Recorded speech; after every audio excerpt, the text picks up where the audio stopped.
Dek, kenapa kamu sampai di sini sendirian? Saya mau naik gunung, Pak. Teman saya sudah naik duluan. Nekat sampean niki, Dek. Ini malam ada setan dan arwah leluhur berkeliaran. Nanti bisa saja membuat kamu celaka. Di dalam tenda pun suara perempuan tadi semakin menjadi, dan dia pindah ke samping tendaku. Sumpah, ini tidak dingin, ini berasa sangat gerah. Aneh, ini sudah di atas 2000 mdpl tapi gerah panas. Lalu terdengar seperti langkah serdadu perang. Deru kakinya bagai ingin menginjak apapun yang dilewatinya. Di luar terlihat banyak bayangan besar membawa tombak mengelilingi tendaku. Lama, cukup lama. Assalamualaikum warahmatullahi wabarakatuh. Kembali lagi di channel Portal Dimensi dan tentunya masih bersama saya Kang Slamet di sini. Kali ini Kang Slamet akan menceritakan sebuah kisah mistis pendakian yang berjudul Solo Hiking di Malam Satu Suro. Cerita ini ditulis oleh Balakarsa. Kalian bisa langsung saja follow Twitternya di @balakarsa. Sebelum kita masuk ke ceritanya, buat kalian yang belum subscribe channel ini, tekan tombol subscribe-nya terlebih dahulu dan tekan tombol notifikasinya agar kalian tidak ketinggalan cerita terbaru dari Portal Dimensi. Gak usah berlama-lama lagi, langsung saja kita masuk ceritanya. Solo Hiking di Malam Satu Suro.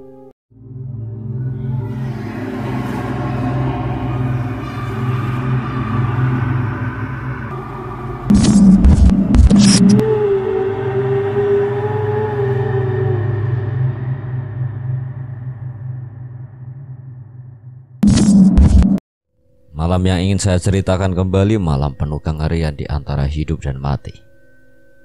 Saya berharap pengalaman saya tak terlewat satupun dari pos pertama sampai pos terakhir. Dan saya minta maaf juga kepada teman saya Dimas dan juga rombongan yang baru saya kenal.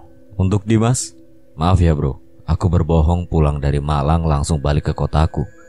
Padahal aku nekat naik gunung. Dan untuk rombongan yang baru saya kenal kala itu, dan juga penjaga base camp atau pos, maaf beribu maaf, saya juga berbohong mau nyusul rombongan saya di atas. Padahal saya sendirian, maaf atas keegoisan saya. Semoga dapat dipetik pelajaran dari cerita ini. Tepat dari ini bertambah usiaku. Waktu itu aku sedang drop dengan banyak masalah. Aku sejenak menenangkan diri di Malang, tempat temanku bernama Dimas. Cukup lama, semingguan di sana. Malam itu tak sengaja kita ngobrol dan membahas urban legend di Jawa Timur. Bro, di sini itu ada banyak gunung yang cukup mistis atau sakral. Kamu pernah nyoba gunung mana aja di Jawa Timur?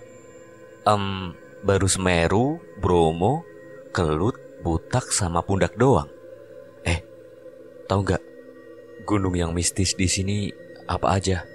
Tanya Dimas. Kawi apa Ijen? Jawabku berbarengan dengan tanya. Lah, Kawi itu cukup mistis. Tapi ada kok di dekat sini. Dan cuma sebelahan doang. Lah, apa itu? Arjuno bro. Jawab Dimas lirih bersamaan angin sumilir yang lewat depan tempat kami berbincang. Dimas pun menjelaskan dengan rinci letak gunung itu dan berbagai cerita yang berkembang di gunung itu. Cerita Dimas membuatku penasaran sejatinya. Tapi Dimas tak boleh tahu kalau aku sangat penasaran. Biar ku simpan rapat-rapat rasa penasaranku di depan Dimas. Sungguh ada niat iseng mau tahu. Ya, aneh mungkin. Kalau aku gabut dan drop pasti memilih tujuan gunung sebagai pelarian. Besok aku mau ke sana tapi Dimas tidak boleh tahu. Dia bisa marah dan melarang. Mungkin aku harus alasan pulang biar taunya aku pulang sungguhan. Sebelum menyusun niat dan siasat ke Arjuno, aku dan Dimas sudah naik ke Semeru, jadi peralatan dan semua pack komplit aku bawa dari rumah. Paginya Dimas mengantarku ke stasiun Malang, dia langsung pamit karena kerja. Dia sempat berprasangka bahwa aku pasti tak pulang. Tapi aku yakinkan dia kalau aku benar-benar mau pulang, padahal dalam hati ingin ke Arjuno. Setelah aku pastikan Dimas pergi, aku bergegas langsung ke pos ojek dengan tujuan ke terminal Arjosari. Kemudian sesampai di Terminal Arjosari, aku menunggu guna naik angkutan umum ke Pasar Purwosari. Sesampainya di sana, di Pasar Purwosari sangat panas, kurasa dan cukup letih. Aku mampir di salah satu warung makan di dekat pasar, memesan air mineral merek Akura Kuat dan kopi hitam. Aku nyantai sambil sebat, tiba-tiba ada bapak-bapak menyapa. Dek, mau kemana? Mau ke Dusun Tambak Watu, Pak? Walah, ya udah, Bapak antar aja. Mau ke Arjuno kan? Tanya bapak itu sejenak. Aku heran kenapa bapak ini tahu aku mau ke Arjuno. Apa jangan-jangan bapak ini adalah Dilan yang bisa meramal? Ah, sudahlah, lupakan. Lanjut cerita aja deh, malah ngelawak kan jadinya, Cuk. Iya, Pak. Saya mau ke pos pendaftaran Arjuno via Purwosari. Berapa, Pak, tarifnya? Sama saya 30.000 saja. Biasanya sih 50.000. Tapi saya kasihan sama adik ini. Kayaknya budgetnya tipis. Celoteh bapak ini sambil semi menghina. Tapi memang benar tebakan si bapak ini. Aku budget tipis banget. Karena kemarin habis banyak pas di Malang saat naik Semeru juga. Memang tak diragukan, jangan-jangan bapak ini memang Dilan. Tapi syukur alhamdulillah bapak ini mau mengantarkanku sampai pos pendaftaran dengan motor yang katanya Honda, padahal Yamaha. Sampai Dusun Tambak Watu udah lumayan siang, sekitar jam 13:42 WIB. Aku ucapkan terima kasih ke bapak tadi dan ucapkan terima kasih selamat tinggal. Malang sekali nasibku, baru kenal sudah ditinggal. Seperti dia saja. Lanjut cerita. Nah, di sini mungkin sedikit ribet di pos perizinan karena dilarang keras solo hiking atau mendaki sendiri. Pasti nggak dibolehin dan ditolak jika nekat solo hiking. Kemudian, aku kala itu sangat licik.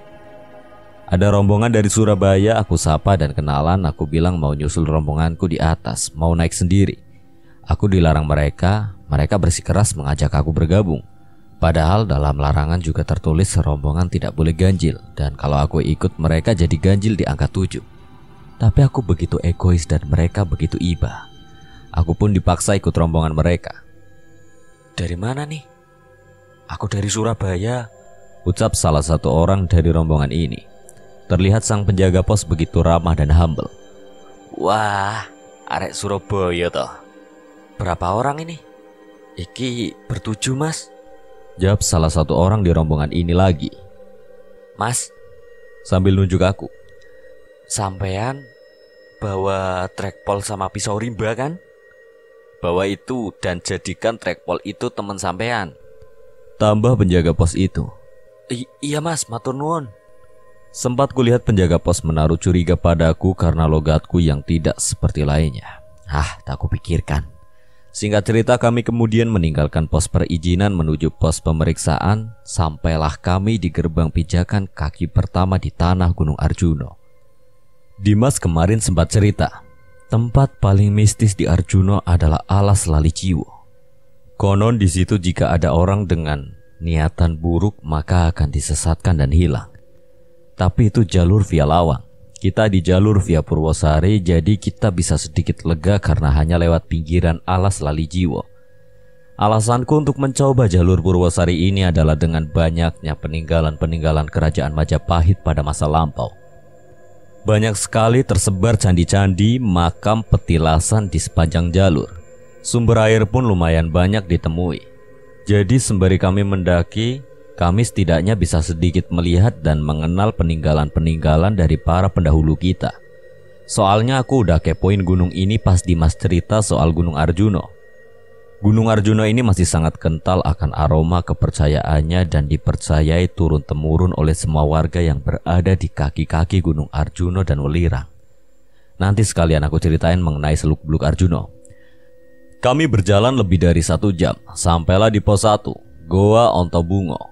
Begitu memasuki kawasan Goa Ontobungo, hutan pinus yang ada semakin merapat hingga menimbulkan kesan adem dan asri. Sesekali bau dupa tercium dari beberapa sudut yang memang nampak digeletakkan beberapa sesaji dari peziarah, penganut kepercayaan kejawen. Memang ini malam 1 suro dan ini masih siang, tapi ada salah satu tanda tidak nyaman dari rombongan kami. Namanya darah. Berkata kepalanya berat, pening, bahunya berat secara tidak sengaja. Aku melihat dia kaget. Kami ditemani sosok lain. Ada nenek tua kulihat digendong Dara. Tapi aku diam. Aku menyarankan kita duduk di pondokan tepat jam 16 waktu Indonesia Barat.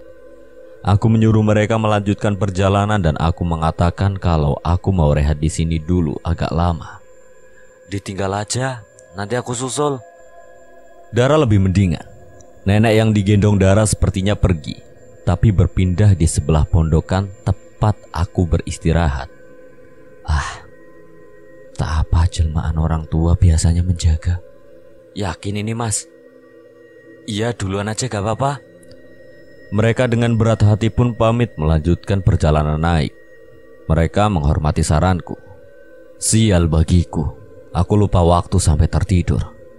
Waktu sudah gelap gulita dan tiba-tiba dari kegelapan muncul pria parubaya dengan pakaian seperti pertapa menghampiriku. Aku sontak kaget tapi tetap mencoba rileks dan santai, jangan sampai takut. Aku lihat dengan seksama pria itu masih menapakkan kaki di tanah, jadi aku paham beliau bukan dedemit atau siluman. Karena konon katanya di Arjuno banyak sekali siluman, jadi rasa was-wasku mulai diuji di sini.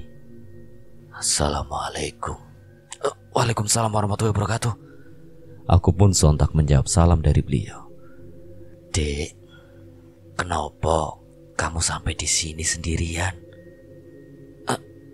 Saya mau naik gunung pak. Teman saya sudah naik duluan. Nekat sampean niki dek. Ini malam ada setan dan arwah leluhur berkeliaran. Nanti bisa saja membuat kamu celaka, mencelakai dirimu.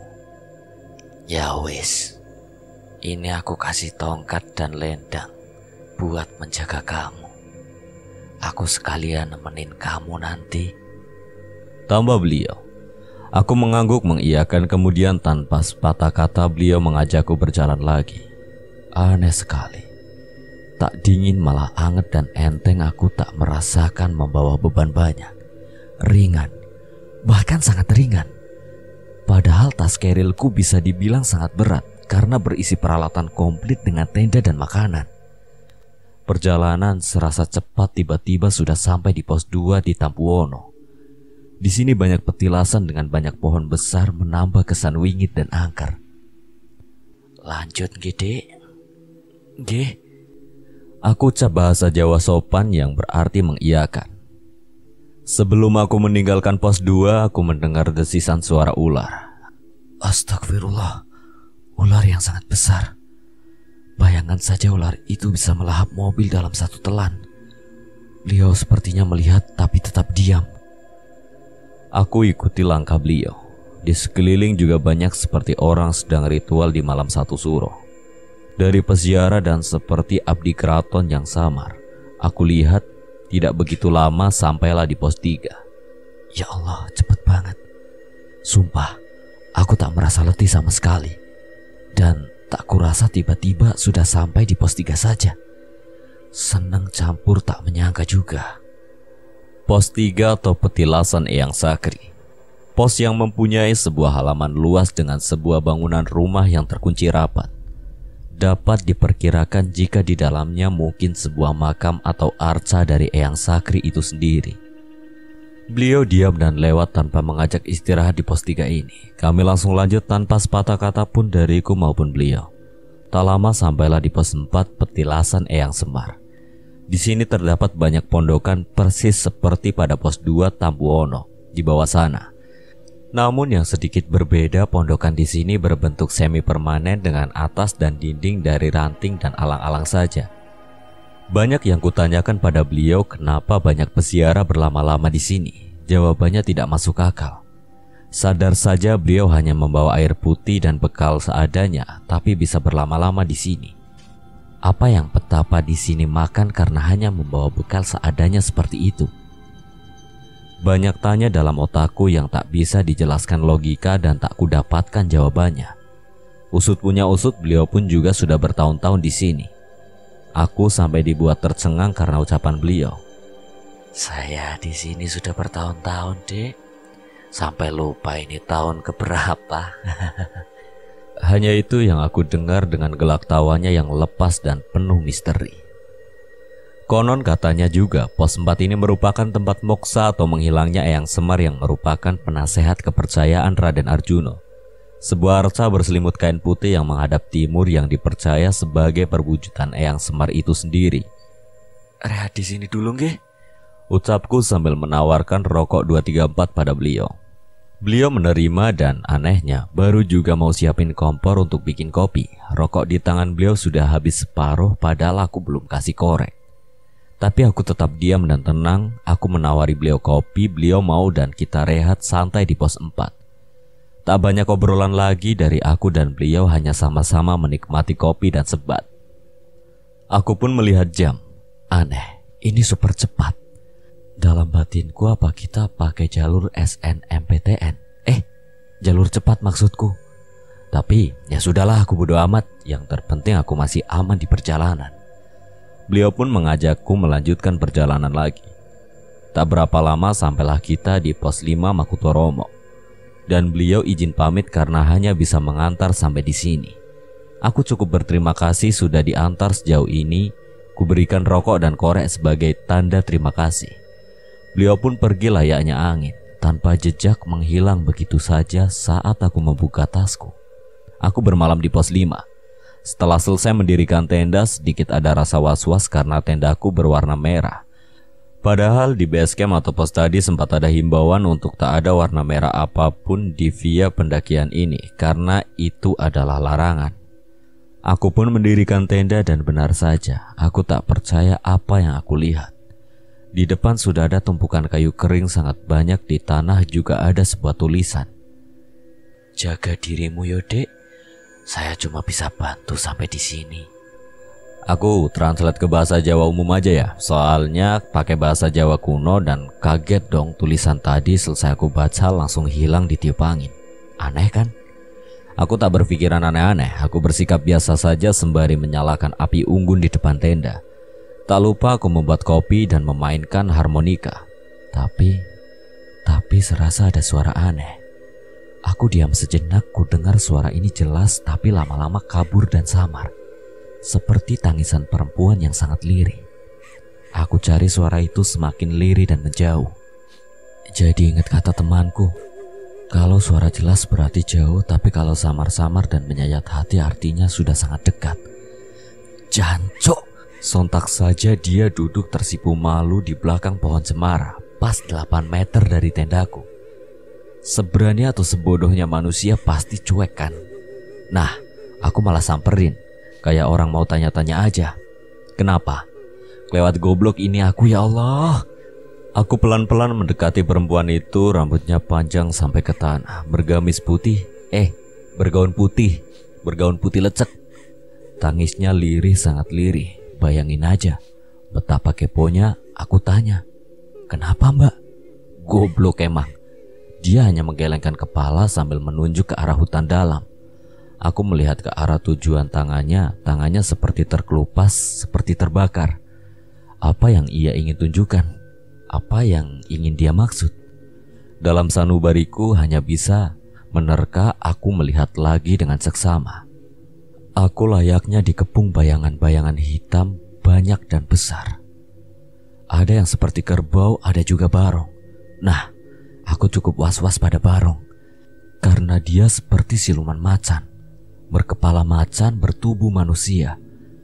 Barong konon mempunyai tinggi 5-10 meter dan membawa tombak lebih panjang dan diameter tombaknya sebesar tiang telkom. Bayangkan jika barong melempar tombaknya ke arahku. Bisa hancur tenda beserta aku di dalamnya. Hancur menjadi kepingan daging berceceran. Sepertinya aku harus segera masuk tenda.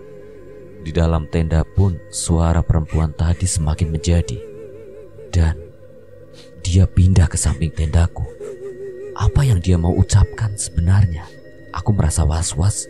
Sumpah, ini tidak dingin, ini berasa sangat gerah. Aneh. Ini sudah di atas 2000 mdpl tapi gerah panas.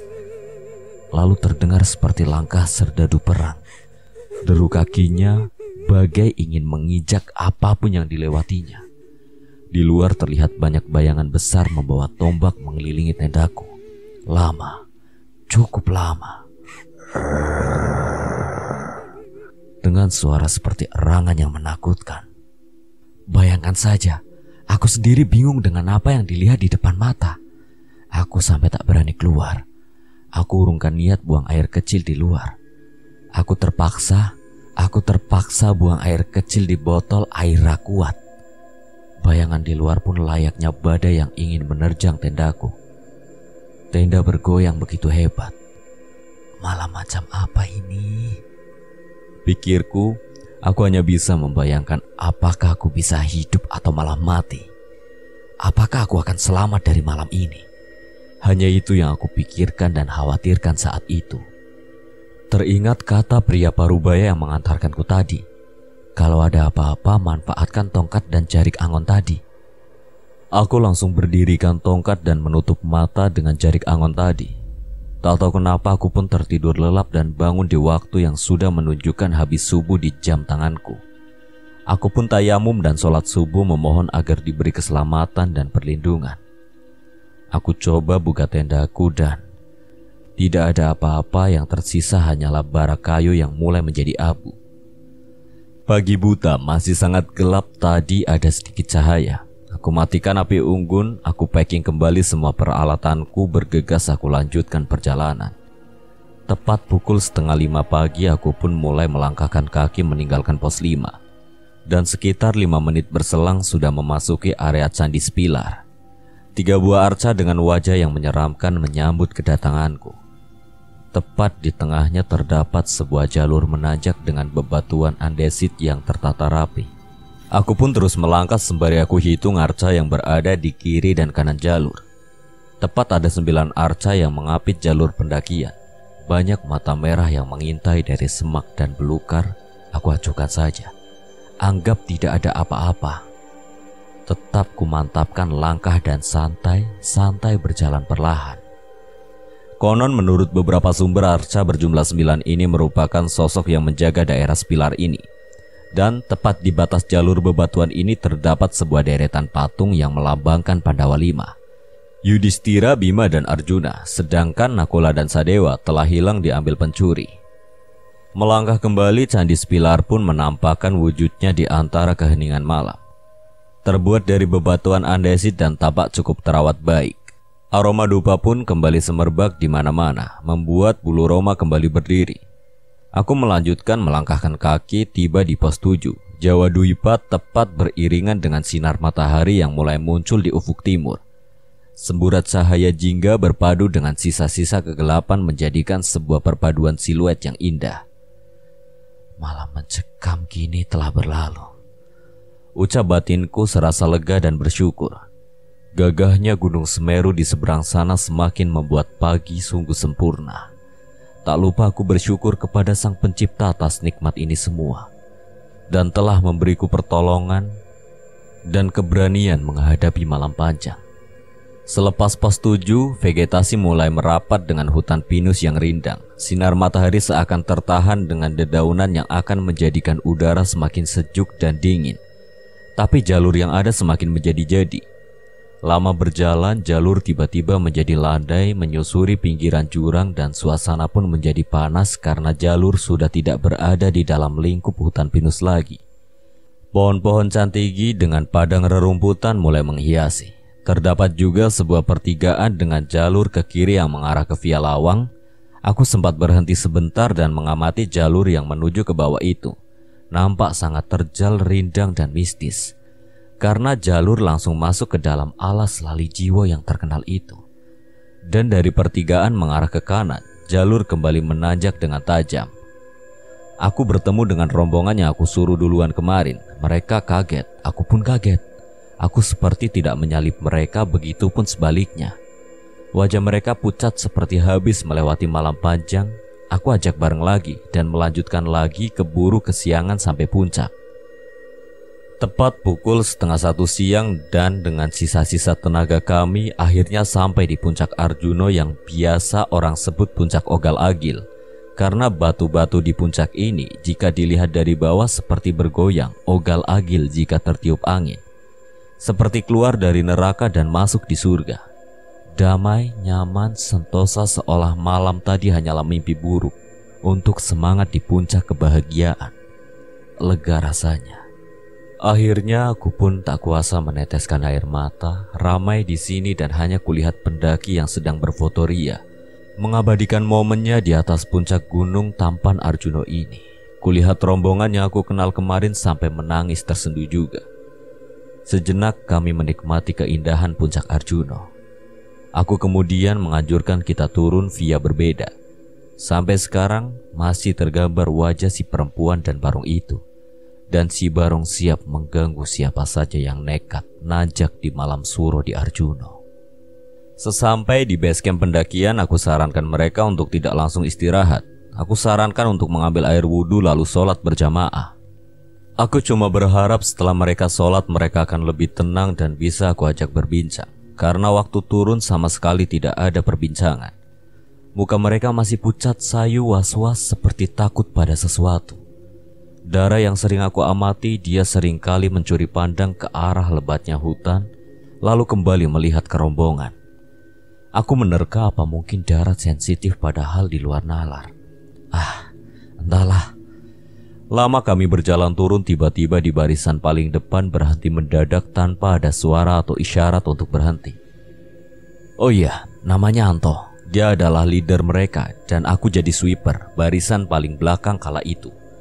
Memang aku mendengar suara gamelan tapi tidak terlalu jelas. Suaranya samar-samar, tapi apakah Anto juga mendengar suara itu sampai membuatnya mendadak berhenti? Aku coba memberi jeda untuk istirahat dan minum. Suara itu masih terdengar. Aku pun berteriak, Ayo, bentar lagi kita sampai base camp, semangat! Aku berharap dengan teriakanku mereka kembali semangat. Lalu Anto mengajak kami melanjutkan turun. Skip aja soalnya sampai bawah aman-aman aja dan semua bisa bernapas lega. Sembari ngopi, aku ajak mereka untuk berbincang, tapi dari 6 orang ini hanya Anto yang lepas dalam perbincangan. Tapi aku lebih penasaran pada Dara. Dara ingin bercerita tapi tidak jadi, bahkan berulang kali ingin bercerita tapi ragu. Aku pun mengganti topik obrolan yang mulanya santai, aku ubah ke topik yang lebih serius. Aku bertanya pada Anto, Mas, sampean camp di pos mana? Tanya aku penasaran. Awalnya Anto menjawab pelan-pelan terpatah-patah, tapi aku ajukan pertanyaan yang sama. Kemudian Anto menjawab, Di pos 5 mas. Pos 5? Aku kaget karena tidak ada sama sekali tenda, bahkan cahaya senter maupun lampu tenda. Harusnya kan ada dan aku melihat kalau mereka benar camp di pos 5. Pas aku melihat tenda mereka dan cahaya di tenda mereka, karena mereka lebih dulu dariku. Tiba-tiba Dara memotong pembicaraanku dan Anto. Dara mulai bercerita. Mas, di pos 5 aku sempat lihat api unggun dan di situ ada tenda juga. Tapi Dara tidak melanjutkan ceritanya. Ada sedikit hal yang membuat dia berhenti bercerita. Tapi apa mbak? Lanjutin aja, gak usah takut. Tapi aku gak berani bilang ke teman-teman, apalagi sama Mas Anto, karena di samping tenda itu ada perempuan berjubah putih. Ucap nadanya dengan berat hati. Walah, aku malah gak lihat apa-apa loh. Iya mas, sumpah, aku lihat tapi gak mau cerita. Nanti pada takut, soalnya ada perempuan berjubah putih itu. Lah, di pos 5 cuma ada tenda aku loh. Dan aku gak lihat tenda lain yang bikin api unggun pun itu aku. Sek. Iki aku malah bingung sumpah. Dara dan Anto malah debat masalah pos 5 tentang pengalaman mereka masing-masing. Kemudian aku potong perdebatan mereka dengan pertanyaan. Di sana kalian ada kejadian apa? Dara mulai menjelaskan dengan pelan. Dara melihat perempuan di arah agak jauh, ada api unggun dan ada tenda juga di sana. Dara merinding dan takut lalu memilih masuk tenda. Tapi usut punya usut, Dara memang bisa melihat hal gaib. Karena Dara mempunyai silsilah keluarga orang pintar, orang yang bisa menyembuhkan penyakit tak lazim. Dan Dara lahir di Banyuwangi, dekat Alas Purwo. Tapi sekarang Dara kerja di Surabaya, satu kantor dengan Anto. Aku langsung paham dengan cerita Dara karena dari awal aku sudah curiga kalau Dara sensitif dengan hal gaib. Kemudian Anto bercerita, malam itu ada tiupan angin yang tidak biasa. Dia tidak melihat wujud tapi mendengar suara perempuan menangis dan suara sepatu menghentak, seperti deru suara serdadu perang. Tapi Anto cuek. Yang terpenting teman-temannya tidak mendengar atau merasakan sesuatu. Anto juga tidak mau membuat takut mereka jika Anto bercerita. Aku pun mulai bercerita apa yang saya alami di malam itu di pos 5. Aku bercerita melihat perempuan berjubah putih menangis pilu persis pada pohon cemara dan posisi yang diceritakan Dara. Aku juga bercerita perempuan itu sempat menunjuk ke arah hutan dalam. Baru aku paham juga arti dari tunjukan itu. Perempuan itu menunjuk bahwa rombongan Anto dan Dara sedang diganggu Barong dan banyak bayangan hitam besar. Dan yang aku lihat hanyalah Barong dan banyak sosok hitam besar. Dan tidak ada melihat tenda lain. Tapi posisi yang ditunjuk menunjuk ke arah Anto dan rombongannya. Aku mulai paham tunjukan itu dari cerita Dara yang menceritakan melihat api unggun dan posisi perempuan itu. Di malam itu, tidur mereka tidak nyenyak karena dikelilingi bayangan hitam besar dan suara tangisan lirih perempuan yang menjadi-jadi. Belum lagi Dara yang melihat Barong secara langsung, membuat Dara ketakutan dan langsung pamit masuk tenda duluan. Walau jujur Dara mengatakan tidak bisa tidur, begitupun ketika mereka mau istirahat, mereka terus diganggu padahal mereka sudah sangat capek dan ngantuk. Sangat lama mereka dengar deru suara sepatu menghentak kencang. Tangisan lirih perempuan dan bayangan hitam besar yang memutari tenda mereka sepanjang malam. Bayangkan saja betapa mencekamnya malam itu bagi mereka. Mereka pun paginya juga kaget bertemu denganku. Mereka mengira aku kembali turun karena 1 jam mereka menunggu. Aku tidak juga menyusul. Mereka juga kaget kenapa aku bisa ada di depan mereka. Aku pun menjelaskan bahwa aku ditemani pria parubaya yang menemani sampai pos 5. Mas, ngapunten. Di atas Mas sempat tanya tentang tongkat dan lendang. Itu kemana? Kok gak ada? Ucap Anto. Aku cuma mengangguk dan mendengarkan penjelasan Anto. Jadi gini Mas, pas sampean pamit buang air kecil ada angin kencang. Terus gimana itu Mas? Anehnya Mas, hanya tongkat dan jari atau lendang itu yang kena tiupan angin dan jatuh ke jurang. Padahal ada bungkus rokok yang lebih ringan di sampingnya juga loh. Tapi kenapa tidak ikut jatuh ke jurang ya Mas? Jawab Anto dengan penuh keheranan akan apa yang ia lihat di sana. Aku pun tersenyum dan berkata, "Wis, ndak apa-apa." Ucapan merelakan karena aku tahu itu hanya titipan tidak untuk diberikan. Aku hanya bisa tersenyum kala itu. Aku sempat bertanya juga pada Anto. "Tadi pas turun tiba-tiba berhenti kenapa Mas?" Tanyaku pada Anto, tapi Anto ragu untuk menjawabnya. Mungkin Anto ragu tentang apa yang ia alami dan masih menerka-nerka akan itu semua.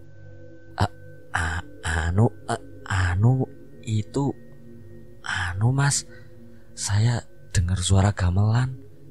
Ucap Anto gagap dan ragu. Ya sudahlah, aku juga dengar. Tapi kita sudah sampai bawah jadi nggak apa-apa. Biar antara kita aja cerita ini. Aku pun menyarankan dan menyuruh Anto untuk istirahat karena yang lain sudah tertidur lelap. Kita istirahatkan tubuh agar lebih fit untuk pulang besok. Suara azan mulai berkumandang dan bergema bersiap membangunkan kita untuk menunaikan perintahnya. Lantunan azan pun nan indah di telinga mengingatkan untuk segera bersujud pada penguasa subuh Sang Maha Esa. Dadi becik prasojo lan dadi manungsa kang seneng tinulung kanthi legowo. Jadi baik itu sederhana, dan jadilah manusia yang suka menolong dengan ikhlas. Aku bangunkan mereka untuk sholat subuh berjamaah, 2 rakaat sholat sunnah dan 2 rakaat sholat wajib kami tunaikan, kemudian bersiap packing untuk pulang. Anto menawarkan tumpangan sampai di stasiun Malang. Aku bersyukur alhamdulillah tidak bingung lagi mencari ojek untuk pulang. Anto menawarkan tumpangan karena ada 2 jok kosong di rombongan mereka, karena ada 2 orang membawa motor sendiri-sendiri. Kami pun semua pulang bersama dari base camp pendakian, tapi harus berpisah di persimpangan jalan. Hanya aku dan Anto yang ke Malang karena Anto sekalian ke tempat saudaranya yang masih dekat stasiun Malang, dan yang lain pulang ke Surabaya. Banyak yang aku obrolkan dengan Anto, mulai dari cerita keseruan di gunung daerah masing-masing dan obrolan basa-basi di setiap perjalanan. Tak terasa aku harus berpisah dengan Anto di stasiun Malang. Berat rasanya baru mulai akrab sudah berpisah. Tapi tak apalah, dalam hati pasti kita bertemu lagi di lain waktu dan lain tempat. Terima kasih Tuhan telah mengenalkanku pada teman-teman baik di perjalananku. Dan terima kasih telah mengizinkanku tetap hidup dan tetap sehat. Pujalan puji Kanjeng Gusti Pangeran. Aku pun membeli tiket dengan tujuan kota saya. Di dalam kereta aku pun tertidur. Lalu dalam tidurku aku bermimpi dengan beliau, pria parubaya yang menemaniku. Beliau berkata, "Jaga awakmu." Artinya jagalah dirimu sambil tersenyum. Dapat aku gambarkan beliau layaknya orang zaman dulu seperti orang di era-era kerajaan Majapahit di film kolosal. Murah senyum, tuturnya lembut dan terkesan teduh. Saya iseng browsing dan saya pun menangis. Gambar ini mirip dengan beliau bersama tongkat dan jarik angon yang diberikan pada saya. Apakah benar beliau yang menemani saya adalah Kanjeng Sunan? Kalaupun benar, duh Gusti Allah, kula ngaturaken matur suwun sampun ditepangaken kalih Kanjeng Sunan. Hanya itu yang dapat saya tambahkan dan saya gambarkan. Bila ada salah kata saya mohon maaf dan sekian. Terima kasih buat Balakarsa yang telah mengizinkan saya membawakan ceritanya. Apabila ada kesalahan atau kekurangan saya mohon maaf sebesar-besarnya. Akhir kata, wassalamualaikum warahmatullahi wabarakatuh. Sampai berjumpa lagi.